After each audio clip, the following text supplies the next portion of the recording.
China और Germany में fail होने के बाद क्यों गवर्नमेंट हाइड्रोजन ट्रेन्स को जिंद सोनीपत रूट पर टेस्ट कर रही है और क्यों जिंद सोनीपत रूट इस टेस्टिंग के लिए चुना गया। देखिए ये हाइड्रोजन ट्रेन्स जिसे research design and standard organisation यानी कि आरडीएसओ ने डिजाइन किया है 8 कोचेस की होंगी, जिसमें लगभग 2500 पैसेंजर्स 110 किलोमीटर पर आवर की स्पीड पर ट्रैवल कर सकेंगे। ये ट्रेन नॉन पोल्यूटिंग होंगी यानी कि सिर्फ वाटर वेपर एमिट करेंगी और इन ट्रेन्स का सबसे बड़ा फायदा है ये डीजल ट्रेन्स का इको फ्रेंडली ऑल्टरनेटिव होंगी। ये trains hydrogen for heritage initiative का हिस्सा है।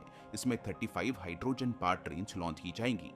लेकिन जर्मनी और चाइना में फेलियर के बाद इन ट्रेन्स को इंडिया में क्यों लाया जा रहा है? देखिए चाइना और जर्मनी में हाइड्रोजन ट्रेन्स फेल होने की वजह थी इनकम्प्लीट हाइड्रोजन इंफ्रास्ट्रक्चर और हाई ऑपरेशनल कॉस्ट। चाइना का प्लान स्केलेबल नहीं था और जर्मनी में फ्यूल डिस्ट्रीब्यूशन और कॉस्ट इफेक्टिव सॉल्यूशंस की कमी थी, जिससे ट्रेन सर्विसेज अनरिलायबल और कॉस्टली बनी।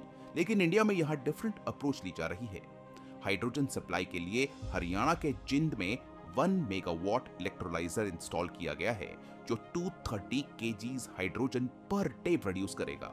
साथ ही स्पेन और यूएस में ट्रेन सक्सेसफुल रही हैं क्योंकि वहां इन्हें शॉर्ट रूट्स पर यूज किया गया और हाइड्रोजन इंफ्रा को भी डेवलप किया गया। इंडिया ने जिंद सोनीपत रूट को हाइड्रोजन पावर ट्रेन्स के ट्रायल के लिए चुना क्योंकि यहाँ वेल एस्टैब्लिश्ड इंफ्रास्ट्रक्चर और मॉडर्न ट्रेन ट्रैफिक है। रेलवे ऑफिशियल्स के मुताबिक ये रूट रियल वर्ल्ड कंडीशंस में ट्रेन की परफॉर्मेंस, सेफ्टी और ऑपरेशनल कैपेबिलिटीज को टेस्ट करने के लिए परफेक्ट है। तो दोस्तों क्या इंडिया में इन ट्रेन्स को इंट्रोड्यूस करना चाहिए या नहीं, कमेंट्स में हमें जरूर बताएं।